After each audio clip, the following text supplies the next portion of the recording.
This is fifth lecture of the chapter Chemical Bonding for class 11.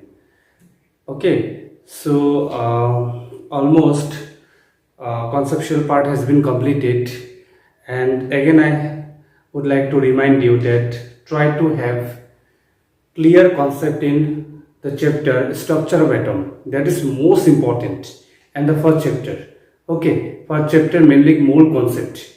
Okay, that is most important. Give quality time, do solve conceptual question, then you will get idea that your concept is clear or not. Okay, give quality time. Remember, without giving time, you cannot do better in science stream, because science mainly you must have curiosity to know for all particular angle. Okay, from you have to analyze from all direction. Up to class 10, it is very easy to get marks. Okay, without knowing the concept. But now, without knowing the concept, very difficult to getting marks in class 12 science. Okay, so mainly na, again I repeat, more try to give more and more time in practice. Okay, so already in chemical bonding chapter, why chemical bonding, types of chemical bonding, details about ionic bonding, details about covalent bonding has been given, concept about Vesper theory has been given, concept about shape of molecule has been given, concept about sigma and pi bond has been given, and little bit concept about hybridization has been given. Mainly, again I repeat, what is hybridization? Hybridization means mixing of atomic orbital to produce hybrid orbital having equal same shape and shape energy. And what is the advantage? The main advantage of hybridization is to getting stability. ठीक है, दुनिया में कोई भी चीज long lasting कब होता है? जब स्टेबल होता है ना, स्टेबल। स्टेबिलिटी कब होता है? जब यूनिफॉर्मिटी होता है, यूनिफॉर्म होना है। ठीक है, सो उसके लिए मैंने कुछ क्वेश्चन ऑलरेडी सॉल्व किया था. So now I would like to go details about hybridization. So hybridization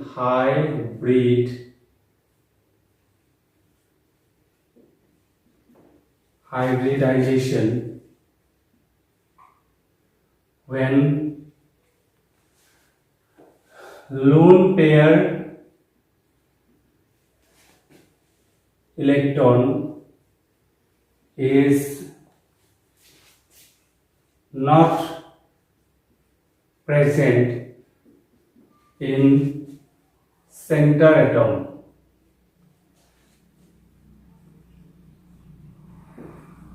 Not present in center atom. Okay. For example, BeCl2. Again I repeat, BeCl2. So what is the atomic number of beryllium? 5. No, it's 4. Okay, so the electronic configuration is 1s2, 2s2. This configuration is called ground state configuration. Okay, but now when beryllium would like to make bond, it become excited state. Okay, so in that state the configuration become 1s2, 2s1, 2px1. 1s1, 2px1. So here we have two chlorine, means there is two bonding, two orbital is needed, and we have two vacant place. We must have two vacant place. 1s1 means one vacant place. 2s1 means one vacant place. 2px1 means one vacant place. So we have two chlorine in two vacant place. But now the 2s का shape व energy व 2px का shape व energy same नहीं है, तो ये दोनों का मिक्स होगा. तो क्या होगा? किसका हाइब्रिडेशन होगा? sp, मतलब एक s और एक p का मिक्सर होके दो हाइब्रिड ऑर्बिटल फॉर्म होगा. ओके, सो मैं यहाँ पे दिखाया था, जैसे एक s का जो स्फेरिकल बॉल है और एक p में px भी हो सकता है, py भी हो सकता है, pz भी हो सकता है. ठीक है, तो इसमें क्या होता है, दो हाइब्रिड ऑर्बिटल होता है, दो हाइब्रिड ऑर्बिटल। ये हाइब्रिड ऑर्बिटल है, ऐसा नहीं है ये तुम्हारा px है, ये s ऑर्बिटल है। तो हाइब्रिड ऑर्बिटल आपको ऐसे जानोगे, ऐसे सिंबल दिया जाता है कि हाइब्रिड है। मतलब अभी यहाँ पे क्लोरीन होगा, यहाँ पे क्लोरीन होगा और यहाँ पे क्लोरीन होगा। इसका मतलब इस पार्ट का शेप और एनर्जी, इस पार्ट का शेप एंड एनर्जी क्या है, सेम है। यहाँ पे दो ऑर्बिटल है, दो हाइब्रिड ऑर्बिटल है। तो this is all about sp, sp, one s and one p। Beryllium में कोई लोन पेयर नहीं था, दो इलेक्ट्रॉन था, दोनों बॉन्डिंग में चला गया। तो दो इलेक्ट्रॉन बॉन्डिंग में जाएगा तो दो बॉन्डिंग के लिए दो ऑर्बिटल चाहिए, वो भी शॉर्टकट मेथड सब कर सकते हो। फिर देखो नेक्स्ट BCl3, बोरॉन में कोई लोन पेयर नहीं होगा। देखो कैसे नहीं होगा, बोरॉन का एटॉमिक नंबर है 5, सो 1s2, 2s1, 2px1, 2py1। तीन क्लोरीन के लिए तीन स्पेस खाली करो, 1 2 3। तो यहाँ पे मेनली ठीक है, एक s px और एक क्या है py। तो तीन ऑर्बिटल का इसमें मिक्स होके तीन हाइब्रिड ऑर्बिटल होगा। देखो ये हाइब्रिड ऑर्बिटल है, ये सिंबल दिया जाता है ना, this indicating that it is hybrid orbital. इसका एनर्जी शेप क्या है, सेम है। तो यहाँ पे क्लोरीन बैठेगा, यहाँ पे क्लोरीन बैठेगा, यहाँ पे क्लोरीन बैठेगा। इसे बॉन्ड एंगल होगा 120 डिग्री, याद है ना, ठीक है। शेप क्या होगा, ट्रायंगुलर प्लेनर। तो BCl3 में बोरॉन का सेंटर एटम का कोई लोन पेयर नहीं है। कितना बॉन्डिंग हो रहा है, 3 बॉन्डिंग हो रहा है, तो 3 ऑर्बिटल चाहिए। तो हाइब्रिडेशन क्या होगा, sp2। यहाँ पे हाइब्रिडेशन क्या होगा, sp2।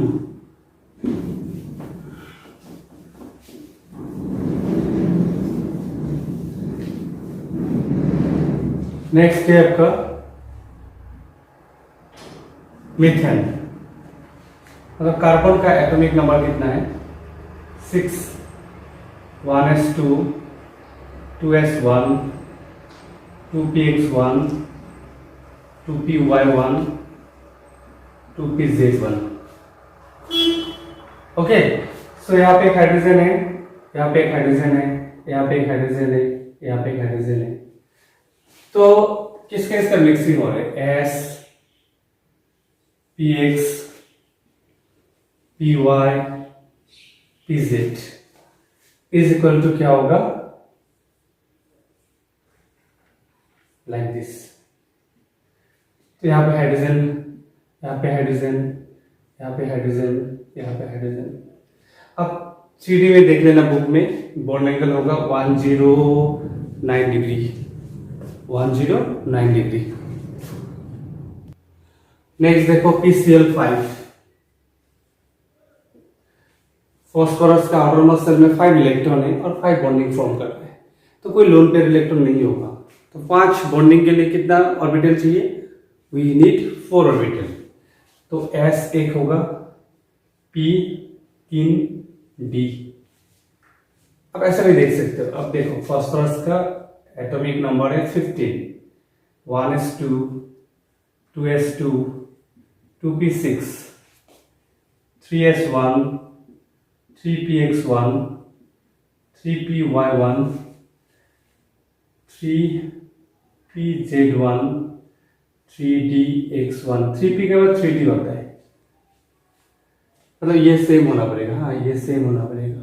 अभी देखो आपका कितना जगह खाली है, 1 2 3 4 5। तो मिक्स होगा, s p3 है, p3 d 1 है।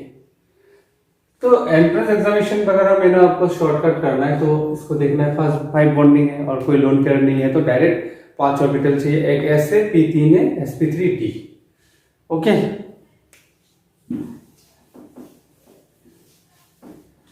नेक्स्ट है SF6, SF6।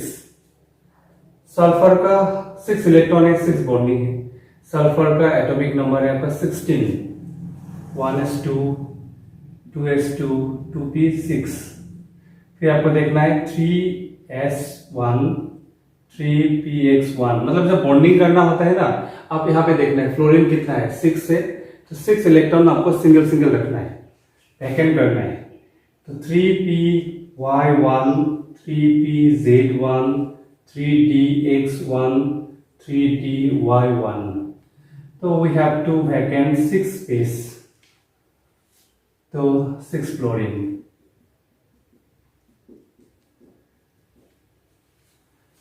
So S1p पर 3d2, sp3d2,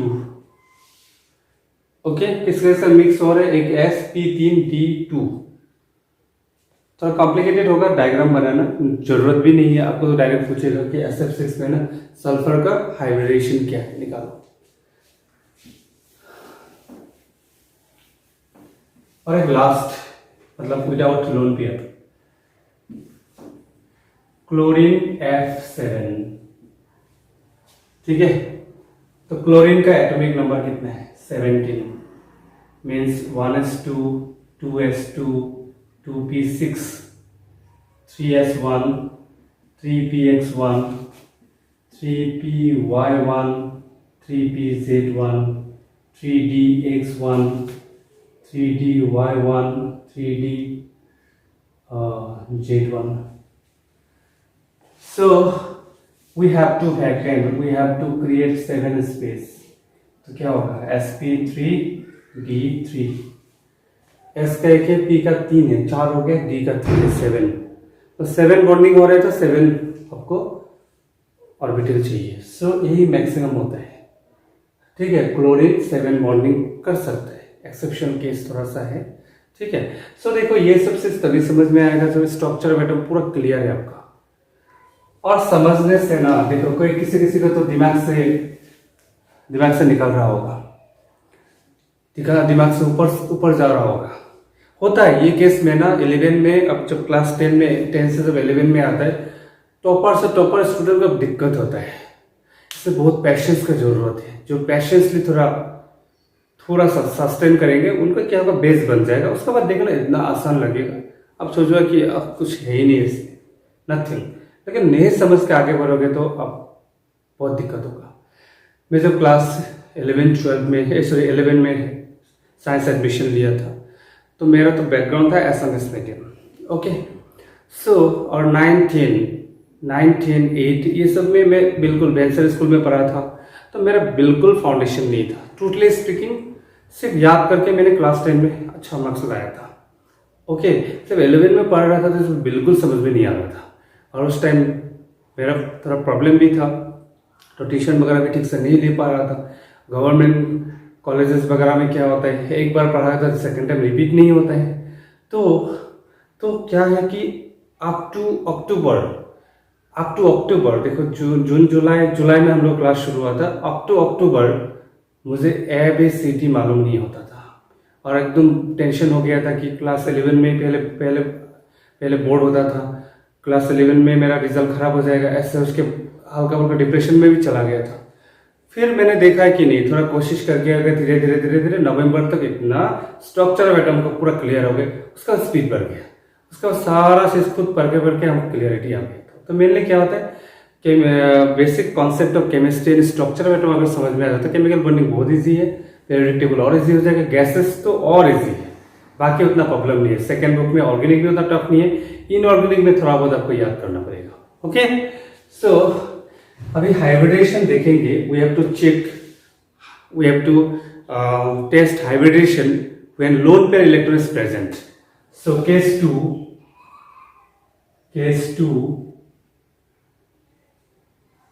when lone pair electron is present in center atom, okay, center atom, for example water H2O। अभी देखो बॉन्डिंग देखने से कितना बॉन्डिंग फॉर्म हो रहा है, 2 बॉन्डिंग फॉर्म हो रहा है, तो आपको लगेगा कि sp हाइब्रिडेशन है, नहीं। आपको देखना है ऑक्सीजन का आउटरमोस्ट में कितना इलेक्ट्रॉन है, टोटल है आपका 6, बॉन्डिंग कितना कर रहे हैं, 2 कर रहे हैं। बाकी जो है मैंने पहले कॉन्फ़िगरेशन बना के बताता हूँ, बाद में शॉर्टकट बताता हूँ। 1s2, 2s2, 2p(x2), 2p(y1), 2p(z1). Total electron का 6, इसमें 2 रखा है, इसमें 2 रखा है, इसमें बॉन्डिंग होगा खाली है, यहाँ पे बॉन्डिंग होगा खाली, एक होने से बॉन्डिंग होगा। बॉन्डिंग मतलब यहाँ पे भी हाइड्रोजन के पास एक इलेक्ट्रॉन है, रुको, हाइड्रोजन के पास से 1s1 और एक हाइड्रोजन के पास से 1s1, ये हाइड्रोजन है, ये दूसरा हाइड्रोजन। ये जो इलेक्ट्रॉन है ये बॉन्डिंग फॉर्म कर रहा है, ये जो इलेक्ट्रॉन ये बॉन्डिंग फॉर्म कर रहा है। इसका मतलब यहाँ पे भी 2 इलेक्ट्रॉन है, यहाँ पे भी 2 इलेक्ट्रॉन है। ओके, सो मेनली शेयरिंग हो रहा है तो दोनों इलेक्ट्रॉन का ओनर ये भी है, ये भी है, दोनों इलेक्ट्रॉन का ओनर ये भी है, ये भी है। तो इसमें कितना ऑर्बिटल यूज हो रहा है? 1 2 3 4। तो हाइब्रिडेशन क्या होगा? sp3। ये जो स्पेस है ये इलेक्ट्रॉन का ही तो है, तो आउटर मोस्ट शेल को पूरा लेना है आपके, 2 इलेक्ट्रॉन, ये 2 इलेक्ट्रॉन। तो इसका मतलब शॉर्टकट अगर करने जाओगे ना, 2 बॉन्डिंग के लिए 2 ऑर्बिटल और इसको पेयर बनाओ, 2 लोन पेयर के लिए एक ऑर्बिटल, ये 2 के लिए एक ऑर्बिटल, इसके लिए एक ऑर्बिटल, तो टोटल ऑर्बिटल 4 चाहिए। तो हाइब्रिडेशन क्या होगा? sp3। सिमिलरली और एक देखते हैं, जब हाइब्रिडेशन है, जब लोन पेयर है, नंबर 2 एमोनिया NH3। आपको लग रहा है 3 बॉन्डिंग है तो sp2 होगा, नहीं। नाइट्रोजन का आउटर मोस्ट शेल में टोटल इलेक्ट्रॉन है 5 में से 3 बॉन्डिंग ऐसा हो रहा है और इसके लिए एक ऑर्बिटल, सो टोटल 4 ऑर्बिटल है, तो क्या होगा? sp3। फिर इसको देखो, नंबर 3 जेनॉन F6। अभी जेनॉन का आउटर मोस्ट शेल में कितना इलेक्ट्रॉन है? टोटल है 8। बॉन्डिंग कितना हो रहा है? 6। सब रैंडमली ड्रॉ किया है, 6 1 2 3 4 5 6 ऑर्बिटल, 6 बॉन्डिंग के लिए, 2 लोन पेयर के लिए एक ऑर्बिटल, तो इधर ऑर्बिटल कितना चाहिए? 7। तो sp3d3। ये तो आपको जेएमएस में भी आता है, 12 में भी आपको जरूरत होगा। सो कॉन्सेप्ट होने से आप कोई भी क्वेश्चन सॉल्व कर सकते हो, और कॉन्सेप्ट नहीं है तो हाइब्रिडेशन वाला तो एक भी नहीं कर पाओगे। ओके, नेक्स्ट टॉपिक होगा हम लोग का molecular orbital concept. Molecular orbital concept, ठीक है, मोलिकुलर ऑर्बिटल कॉन्सेप्ट थोड़ा बहुत बताता, उसके बाद और एक वीडियो में क्लास खत्म हो जाएगा। जैसे मान लेते हैं कि हम लोग 1s और एक 1s, 2 एटॉमिक ऑर्बिटल के बीच में बॉन्डिंग हुआ है, ओवरलैप हुआ है। तो याद रखना, 2 एटॉमिक ऑर्बिटल के बीच में बॉन्डिंग होता है तो 2 मोलिकुलर ऑर्बिटल बनते हैं। पहले तो देखो s और s के बीच में कौन सा बॉन्डिंग होगा? सिग्मा होगा ना, तो सिग्मा 1s, और एक होगा आपका सिग्मा स्टार 1s। याद रखना, इसमें हम लोग डिटेल्स नहीं जाना है, स्टार्टिंग में कुछ एटॉमिक ऑर्बिटल का जानने से हो जाएगा। जैसे 1s के बीच में 1s and 1s 2 atomic orbital है, this is atomic orbital, this also atomic orbital, 2 molecular orbital बनेगा, sigma 1s and sigma star 1s। तो एक्चुअली ये एनर्जी डायग्राम है, इसको बोला जाता है बॉन्डिंग मोलिकुलर ऑर्बिटल, इसको बोला जाता है आपका एंटी बॉन्डिंग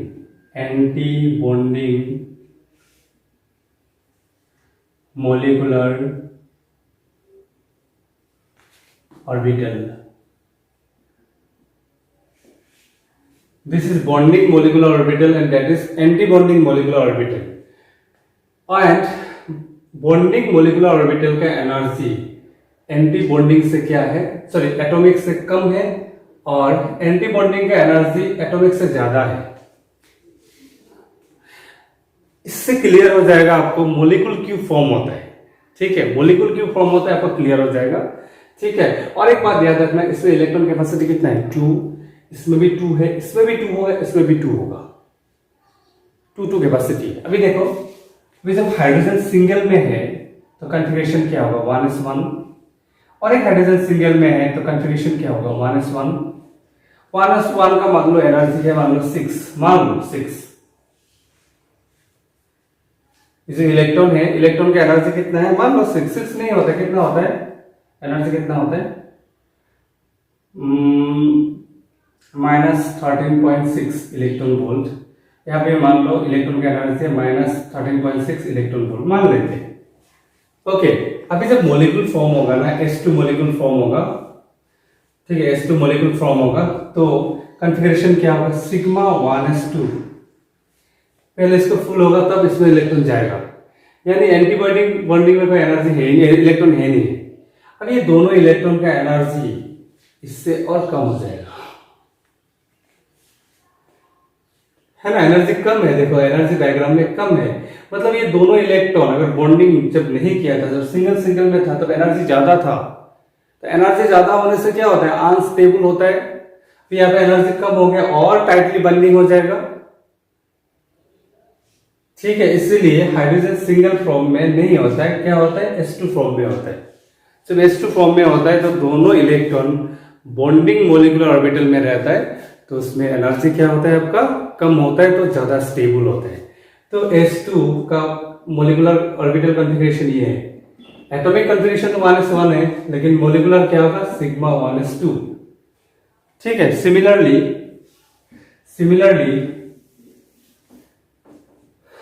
2s का बेस में भी होगा same case, sigma 2s, sigma star 2s, क्योंकि SS का बेस में हमेशा क्या होता है, सिग्मा बॉन्ड होता है, ठीक है। तो अभी तक हम लोग क्या मिला है, सिग्मा 1s, उससे ज्यादा एनर्जी है सिग्मा स्टार 1s का, फिर होगा सिग्मा 2s, फिर आएगा सिग्मा स्टार 2s। ये एनर्जी का कॉन्फ़िगरेशन का इंक्रीजिंग ऑर्डर में है, ओके। अभी देखो, हीलियम 2q फॉर्म नहीं होता है, हीलियम 2q फॉर्म नहीं होता तो इलेक्ट्रॉन कितना होता, 4। तो क्या होता था configuration, sigma 1s2, sigma star 1s2। दो इलेक्ट्रॉन तो स्टेबल हो गया, लेकिन इससे एनर्जी एटॉमिक से भी बढ़ गया, तो ये क्यों बॉन्डिंग फॉर्म करेगा, बॉन्डिंग के बाद उसका एनर्जी उल्टा बढ़ गया, तो इसलिए हीलियम 2 नहीं होता है, और भी कॉन्सेप्ट आएगा, ठीक है। थोड़ा बहुत मैंने बताया मॉलिक्यूलर ऑर्बिटल कॉन्सेप्ट के लिए ना, हम we have to make another video, another concept. See next होगा आपका 1s हो गया, 2s हो गया, 2px मान लेते हैं 2px में सिग्मा बॉन्ड हुआ है, तो सिग्मा क्या होगा, 2px, एंड सिग्मा स्टार क्या होगा, 2px, याद रखना। फिर 2px में अगर सिग्मा बॉन्ड हुआ है तो 2py में कौन सा बॉन्डिंग होगा, पाई बॉन्ड, तो यह क्या होगा, पाई 2py pi star 2py। Similarly last 2pz सभी पाई बॉन्ड होगा, पाई 2pz पाई स्टार 2pz। सकले से ना, try to remember, try to understand this things. Energy के इंक्रीजिंग ऑर्डर में हम लोग नेक्स्ट वीडियो में देखेंगे, क्योंकि मोलिकुलर कॉन्फ़िगरेशन हमको लिखना है अप टू फ्लोरीन, आपको जानना है। डी इसमें चाहिए नहीं आपको, यहां तक काफी है, इट इज सफिशियंट, ठीक है। एक बात याद रखना, आगे के लिए ना जितना मैं बता रहा हूं ना, हाँ we have to go through it, और थोड़ा सा स्ट्रक्चर ऑफ एटम में तो आपको मैंने जितना बताया वो ऑलमोस्ट हो जाएगा आपको। क्लास 12 का भी एक चैप्टर उसमें मैंने इंक्लूड कर दिया, लेकिन केमिकल बॉन्डिंग में मैं थोड़ा सा बेसिक से बता रहा हूँ, थोड़ा ज़्यादा हाई लेवल में मैंने नहीं किया, क्योंकि आपको पहले बेसिक सीखने से नेक्स्ट टाइम जब हाई लेवल में बताऊंगा तब आपको इजी लगेगा और क्लियरिटी आएगा। Okay fine.